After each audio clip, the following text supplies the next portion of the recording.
मध्य प्रदेश ही नहीं बल्कि संपूर्ण भारत में अब कानून संशोधन अधिनियम के तहत कानून की धाराओं में परिवर्तित किया गया है, जिसमें BNS, BNSS, BSA, IPC, CrPC की जगह देश में आज से लागू हुए हैं 3 नए आपराधिक कानूनों में विशेष नियम।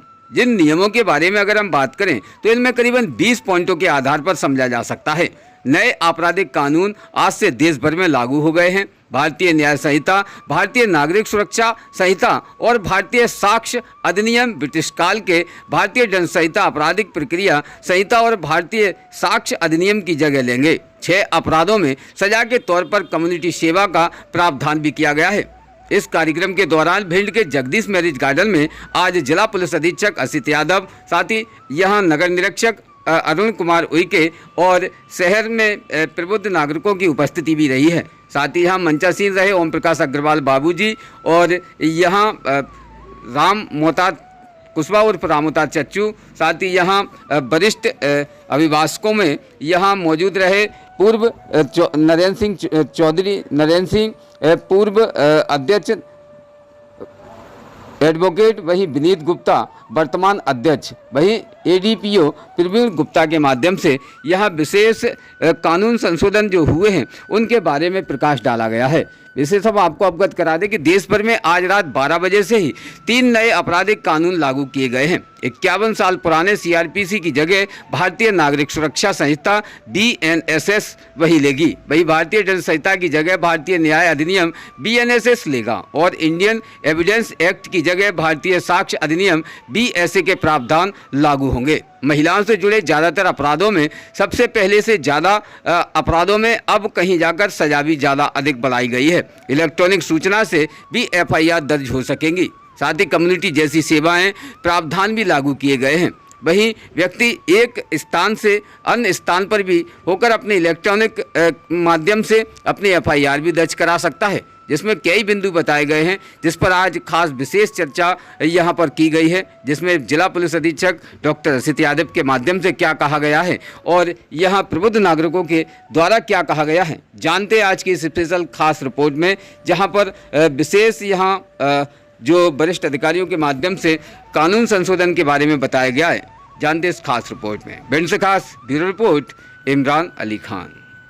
दंड की जगह न्याय और इंडिया की जगह भारत शब्द को जोड़कर भारतीय न्याय संहिता के संबंध में आज ये संवाद परिचर्चा रखी गई है, जिसमें एडीपीओ साहब ने बड़े डीपली तरीके से, बड़े डिस्क्रिप्शन के साथ सब सारी धाराओं का आप लोगों को बताया गया है। मैं बस बेसिकली धाराओं को बता देना चाहता हूँ कि ये जो कानून, हम सब के दिमाग में एक चीज आती है कि अभी तक जो नवीन कानून आए हैं तो पुराने आईपीसी अभी तक क्यों चल रही थी, उसकी ऐसी क्या जरूरत पड़ी कि हमें नए कानून लाने की आवश्यकता पड़ी।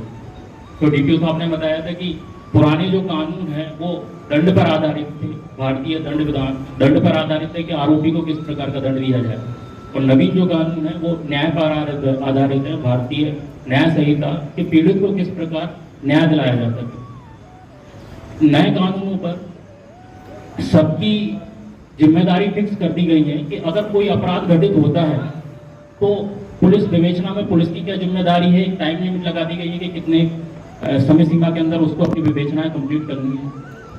डॉक्टर की समय सीमा लगा दी गई है कि अगर मेडिकल के लिए पीड़ित को भेजा जाएगा तो कितने समय के अंदर, 7 दिवस के अंदर उसे अपनी मेडिकल रिपोर्ट पुलिस को प्रोवाइड करानी है। मजिस्ट्रेट को समय सीमा लगा दी गई है कि जब पूरी सुनवाई कंप्लीट हो जाए तो 45 दिनों के अंदर अपना जजमेंट पारित करे उस केस के साथ। इसके अलावा प्रौद्योगिकी, टेक्नोलॉजी का भी समावेश इसमें करा गया है, क्योंकि आज के परिवेश में टेक्नोलॉजी से होने वाले क्राइम बहुत ज़्यादा हैं। ज़्यादातर पढ़े लिखे लोग, ग्रेजुएटेड लोग ही साइबर क्राइम कर रहे हैं, तो उस पर भी पाबंदी लगाने के लिए टेक्नोलॉजी का उपयोग किया गया है। इसमें अगर आप पीड़ित हैं तो आपके कथन, ये तो महिला के कथन है, कोई बीमार व्यक्ति है उसके कथन है, बच्चे हैं, इनका कथन घर पर जाके लिए जा सकते हैं। और अगर अपराधी है या अपचारी जिसे हम बोलेंगे, जब तक उसका आरोप सिद्ध नहीं हो जाते, अपचारी है तो अगर उसकी गिरफ्तारी है, उसकी तलाशी है, और उससे कोई भी जब्ती हो रही है तो उसको वीडियो रिकॉर्डिंग की जाएगी, उसकी सारी चीज़ों को लेकर, और उनका सबका रिकॉर्ड इस डायरी में मेंशन किया जाएगा, जिसको एडीएम, एसडीएम और मजिस्ट्रेट के समक्ष 24 घंटे के अंदर प्रस्तुत किया जाएगा। इसी प्रकार बहुत सारी सुविधाएं भी देके रखी हैं कि महिलाओं और बच्चों के लिए 37 नई धाराओं का समावेश किया गया है कि उनके प्रति, उनके विरुद्ध होने वाले अपराधों में कठोर से कठोरतम दंड की प्रावधान किया गया है। गैंग रेप नाबालिग के साथ अगर होता है तो आजीवन और मृत्युदंड के प्रावधान भी किए गए हैं।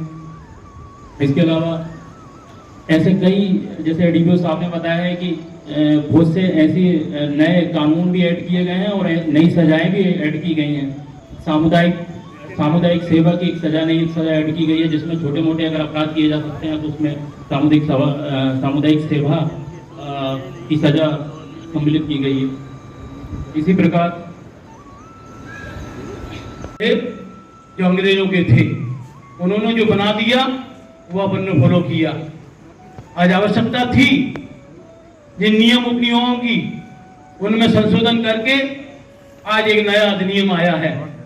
हम सब लोग उसका स्वागत करें और समस्त विधि व्यवस्था है और प्रशासनिक अधिकारी वगैरह हैं, जिसमें पुलिस डिपार्टमेंट है, उनको ये सबसे ज्यादा समझने की जरूरत पड़ेगी कि हम ऐसे कानून को लागू कर रहे हैं जिससे अपराधी छूट ना जाए और ये खुशहाली का प्रतीक बनेगा। और समय समय पर ये जो संशोधन हुए हैं इनके बारे में जन जागरण अभियान चलना चाहिए और लोगों को जागृत करना चाहिए, जिससे कि हमारे नए अधिनियमों के बारे में आम आदमियों को भी जानकारी हो। धन्यवाद। जय हिंद, जय भारत। देखिए, अभी पिछले 1 घंटे से यहाँ पे पूरी एक चर्चा चल रही है, उसमें हमारे एडीपीओ साहब, हमारे सीएसपी साहब, हमारे लीगल सेल के जो अध्यक्ष हैं, पूर्व अध्यक्ष हैं, इन्होंने काफ़ी डिटेल में पूरा बताया है कि क्या इस कानून में क्या चेंज आ रहा है, क्या बदलाव आ रहा है, पहले से अच्छा क्या है।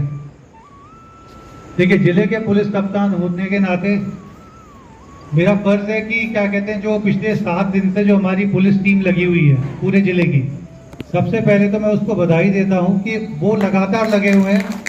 इस बदलाव जो है, ये बदलाव अगर सुगम तरीके से लागू हो पा रहा है तो उसमें हमारे जितने भी हमारे अधिकारी हैं, हमारे थाना प्रभारी, हमारे पुलिस वाले हैं, उनका बहुत योगदान है। देखिए, पुलिस का काम ऐसा है कि कमियां निकालना हर किसी के लिए बहुत आसान होता है। हर छोटी चीज़ देखी, साहब ये पुलिस ऐसे साहब, पर एक बार आप यह देखो कि काम क्या क्या है पुलिस का। किसी को कोई समस्या आती है, उसे समझाना पड़ता है, भैया पुलिस का काम नहीं है ये, इसके लिए अरे नहीं साहब, आप चाहोगे तो हो जाएगा। तो उनको समझाना पड़ता है, भैया हर चीज़ का एक नियम होता है। तुम्हारा अगर खेती में जो जगह का बंटवारा है साहब, दूसरा जोत रहा है, आप चाहोगे तो रुक जाएगा। तो अपेक्षाएं पुलिस से इतनी होती है और बुराइयां भी बहुत होती हैं। तो सबसे पहले तो इसलिए मैंने कहा कि जो हमारा पुलिस विभाग है उसके लिए आप तालियों से उनका स्वागत करिए, हमारे अधीनस्थ कर्मचारियों का। देखिए, जो नए कानून आए हैं, ये जो हमारा संविधान है, देश का संविधान, उसकी जो मूल भावना है उसमें उसको ध्यान में रखते हुए इसको लागू किया गया है। 3 चीजें इसमें सबसे महत्वपूर्ण है और आप इसका सारांश भी वही है: न्याय, समानता और निष्पक्षता। इन 3 चीज को आप मान के चलिए कि ये पूरे जो बदलाव हुए, जैसे भी चल रहा है ना कि क्यों बदलाव की जरूरत पड़ी, तो ये जो 3 मूल भावनाएं हमारे संविधान की है, उसके हिसाब से हमारे जो ये नए कानून के जो प्रावधान है इसमें बदलाव है। अब आज से 5-6 साल पहले भी एक पुलिस के लिए बड़ा एक चैलेंजिंग टास्क था। मेरे ख्याल से सभी पुलिस वालों को पता होगा, एक बार CCTV लागू हुआ था, उस समय थे तुम प्रवीण, मैं आपको उस समय की स्थिति बता देता हूँ। जब CCTV लागू हुआ था तो SPO के पास लाइन लग गई थी, लाइन जाने की, कि साहब हम थाने नहीं रह पाएंगे, हमें लाइन कर दो। कुछ लोग अपना वॉलंटरी रिटायरमेंट देने को तैयार हो गए थे कि साहब हम नौकरी नहीं कर पाएंगे। क्यों? क्योंकि वो भी एक बहुत नई चीज़ थी, उसमें हर चीज़ कंप्यूटर से होना था। आपकी FIR होगी तो कंप्यूटर से होगी, आपका आगे का जो पर्चा पड़ेगा वो कंप्यूटर से होगा, अगर जो घटनाक्रम का निरीक्षण है उसकी आपको लैटिट्यूड लॉन्गिट्यूड डालना पड़ रहा था। तो उस समय हमारे काफ़ी सारे कर्मचारी परेशान थे, पर उस समय भी अधिकारियों ने ढांढस बंधाई। और आज मैं आपको बता देता हूँ, मेरे ख्याल से यहाँ पे लोगों को नहीं पता होगा, कि CCTS के इम्प्लीमेंटेशन में मध्य प्रदेश देश में सबसे अव्वल है।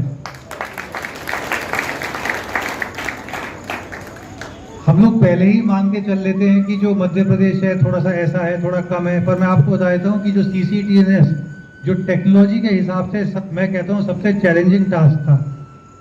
जो हमारे नए नियम आ रहे हैं इनका इम्प्लीमेंटेशन तो मुझे लगता है कि उससे 1/3 कठिन ही होगा। कठिन ज़्यादा पुलिस के लिए क्यों होगा? क्योंकि पुलिस को तो पुलिस की एक गलती जो आज की होगी वो अगले 6 महीने तक हमें दुख देगी। चाहे जो यहाँ पे वकील साहब लोग हैं, ADPO साहब लोग हैं या मजिस्ट्रेट साहब लोग हैं, उनको तो कम से कम कोई भी अपराध आज पंजीबद्ध करेंगे तो 15 दिन 1 महीना उनके पास समय है उस चीज को समझने का। हमारे पुलिस के अधिकारी कर्मचारियों के पास आज जो रात 12 बजे थी उसके बाद से गलती का कोई स्कोप का समय नहीं है। और इसके बाद भी मैं आपसे बोलूंगा जी, चाहे यहाँ के हों चाहे हमारे जिले के कहीं भी हो, आपसे गलती होगी, मैं आपका अधिकारी हूँ और आपको बचाना मेरा कर्तव्य है। तो कोई भी चीज आपसे अगर अनजाने में कोई गलती हो गई, त्रुटि हो गई, होगी, हम मान के चल रहे होगी तो होगी, उसके लिए हम हैं, जो जिम्मेदारी आएगी हम लेंगे अपने पे। जितने भी लोग हमारे यहाँ पे पुलिस विभाग के सब जानते हैं, जब मेरा एक शब्द में न्याय जरूर बोलता था। मैंने कहा न्याय क्या हुआ? मतलब एक चीज है कि किसी भी चीज को लेकर न्याय शब्द बहुत ज्यादा, और मुझे खुशी है इसमें न्याय आया। जब मैं शुरू में इस जिले में आया तो 2-3 घटनाएं आपको बताऊंगा जो न्याय से संबंधित है। एक लड़के की टोल पे पिटाई हुई, 4-5 लोगों ने पिटाई करी। पिटाई हुई तो सबसे पहले तो थोड़ा सा कुछ परिस्थितियां ऐसी थी कि FIR अगले दिन हुई। पिटा हुआ था, उसकी चोट भी थी। तो हमने पूछा भाई क्यों? कहने लगे सर थोड़ा सा कुछ दिक्कत थी। तो ठीक है FIR करो। 1-2 दिन बाद फोन आता है कि साहब वो दूसरे पक्ष से भी FIR कर लो। तो जवाब मैं आपको बताऊंगा, आपको सुन के हंसी आएगी और मेरे ख्याल से ये मेरा कहना उन सभी लोगों के लिए जो इस तरह की साफ समझौता हो जाएगा। भला समझ रहे हो इसका? एक तो इस प्रकार के 2-3 आई। उसके बाद जब मेरे जवाब उन लोगों ने सुने तो फिर उसके बाद से मेरे पास तो अभी तक ऐसा कुछ चीज आई नहीं। तो मैं इस चीज को बड़ा, हो सकता है कुछ चीजें हमारे पुलिस विभाग की कमी है, अच्छी है, पर इस चीज को जो न्याय शब्द है उसको मैं अपने दिल से लगा के रखता हूँ। मैं पहले ही बोलता हूँ कि हम रहे ना रहे, पर यहाँ पे हमसे कोई गलत कायमी तो नहीं करा सकता हमारे संज्ञान में। अब वो हो जाए कि हमारे नीचे पे किसी को पता ना हो, लैक ऑफ नॉलेज की वजह से हो जाए, पर अभी ऐसा नहीं है कि क्या कहते हैं कि साहब समझौता हो जाएगा तो एक क्रॉस FIR आप कर दो। तो ये तो एक चीज है बिल्कुल। दूसरी चीज इसमें मैं ये बताऊंगा आपको कि थोड़ा सा जो थाना प्रभारी हमारे या जो विवेचक है, ठीक है, इसकी सफलता हम तब मानेंगे जो हमारे थाने का 61 साल 8 महीने वाला कर्मचारी है वो भी किताब लेके बैठे। इसका मेरे ख्याल से आप मतलब समझ गए होंगे कि 4 महीने रिटायरमेंट के बच रहे हैं, तो इसका मतलब ये नहीं कि साहब अब तो हम काम नहीं करेंगे। सरकार ने 60 से 62 आपको मौका दिया, तो आप आखिरी समय तक अपनी मेहनत करिए, कोशिश करिए कि कोई भी गलती नहीं हो। कल 1-2 थानों के निरीक्षण में मैं गया तो मैंने उनसे ऐसी कॉमन सेंस में पूछा, मैंने कहा ये बताओ, आज अभी तुम्हारे यहाँ पे दुकान के सामने किसी ने गोली मार दी, वो आदमी हॉस्पिटल में एडमिट हो जाता है, कल वो आता है, उसका यहाँ से कोई इंफॉर्मेशन आती है, तो आप क्या करोगे? तो कल भी थाने पे लोगों को कंफ्यूजन था। मेरे ख्याल से आज तो सबको स्पष्ट है ना कि क्या करना है, किसमें होगा, IPC में होगा, CRPC में होगा? प्रवीण, फिर यही चीज है इसका IPC में। तो कल जो मैं जिन थानों पे गया तो जब फिर मैंने कहा अच्छा, तो उसके बाद बोला नहीं सर इसमें IPC में होगा। ये तो पहले तो सबने BNS।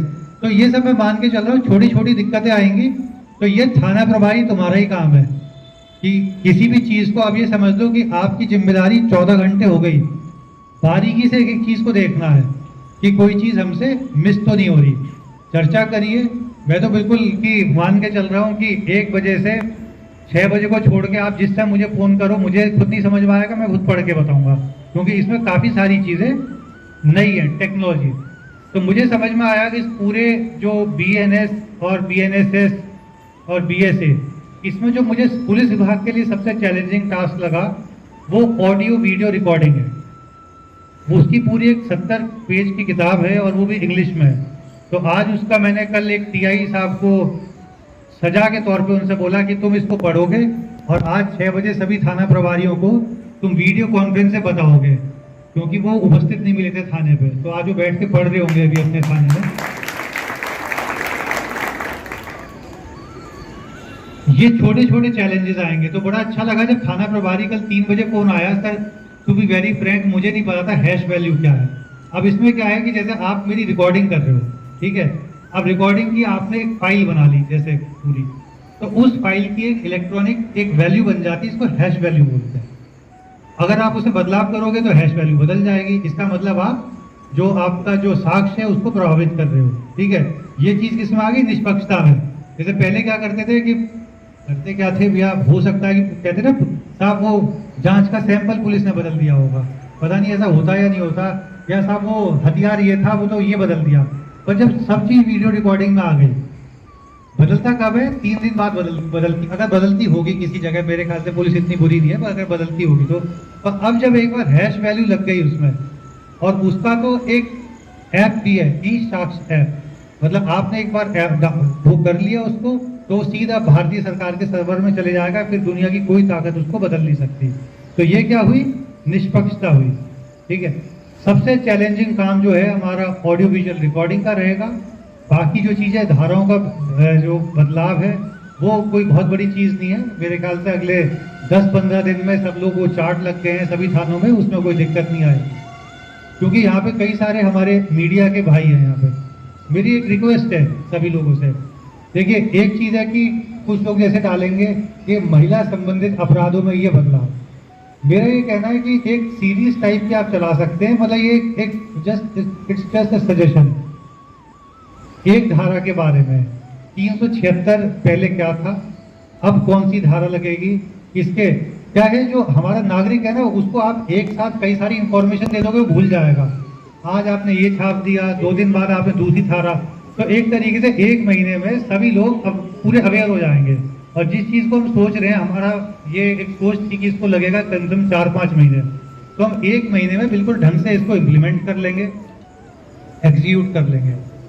चैलेंजेस पुलिस के लिए किसमें आएंगे? 0 FIR में, EFIR में। अब EFIR में आप लोग भी समझते हैं, कई सारे लोग ऐसे होते हैं कि अब वो बोलेंगे कि साहब EFIR हमने तो आपको लिखित में WhatsApp पे भेज दिया था, और सिर पे चढ़ेंगे कि FIR क्यों नहीं हुई। तो देखिए उसमें भी नियम है, जो आप नियम फॉलो करते हैं, कोई उसमें ऐसा बदलाव नहीं है। उसके अभी CSP साहब ने बताया था कि 3 दिन में हस्ताक्षर होने, तो उसी हिसाब से कार्रवाई होगी। तो बस समय है दिमाग लगाने का, क्योंकि मैंने ज़्यादातर बात अपनी पुलिस केंद्रित करी। और हमारा जो सिटीजन, जो न्याय तो हमारे किसको मिल रहा है, न्याय वाली सारे पॉइंट्स तो बता दिए हमारे ADP साहब ने। जो हमारा पीड़ित पक्ष है उसको क्या क्या फ़ायदे मिल रहे हैं वो सब हमारे ADP साहब, CSP साहब, जो बार एसोसिएशन के अध्यक्ष हैं, पूर्व अध्यक्ष हैं, इन सब लोगों ने बता ही दी है इस चीज़ से। तो अब ये चीज़ है कि क्या कहते हैं, हमारा पुलिस विभाग जो हमारे पार्लियामेंट में जो एक्ट पास हुआ है उसको कैसे लागू करता है। हम अच्छा करेंगे, हमारे पड़ोसी जिले अच्छा करेंगे तो हमारे प्रदेश का नाम होगा। तो बस हम तो ये चाहते हैं कि इस तरीके से हो कि जैसे CCTS में मध्य प्रदेश पुलिस का नाम, अभी भी जब कभी हमारे DGP साहब जाते हैं तो अभी परसों बता रहे थे, जहाँ भी जाते हैं तो Madhya Pradesh is the best performing state. इसमें CCTS में कई सारे स्टेट हैं जो अपने को जागरूक बताते थे, वो अभी भी उससे काफ़ी पीछे हैं।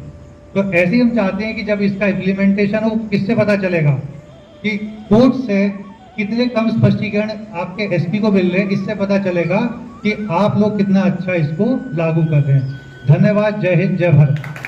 काउंसिल के अध्यक्ष श्री मिश्रा जी, पूर्व अध्यक्ष चौधरी जी, व्यापारी संघ के अध्यक्ष बाबू जी, नगर पुलिस अधीक्षक महोदय, हमारे कार्यक्रम में पधारे प्रिंट मीडिया के सभी साथीगण, गणमान्य नागरिकगण और मेरे साथीगण जो पुलिस विभाग में कार्यरत हैं, ADPO साहब श्री गुप्ता जी और समाज सेवी चच्चू जी का भी मैं आभार व्यक्त करता हूं कि इस गणमान्य कार्यक्रम में आपकी उपस्थिति रही। और हम श्रीमान पुलिस अधीक्षक महोदय प्रिंट मीडिया और आमजन को आश्वस्त करते हैं कि नवीन कानून लागू करने में हमारी तरफ से सर कोई चूक नहीं होगी। और इन्हीं शब्दों के साथ में मैं सभी लोगों का आभार व्यक्त करता हूँ। जय हिंद, जय भारत। रोज़ ताज़ा खबरें देखने के लिए हमारा चैनल DVC 24 न्यूज़ को सब्सक्राइब करें, साथ ही बेल आइकन भी दबाएं।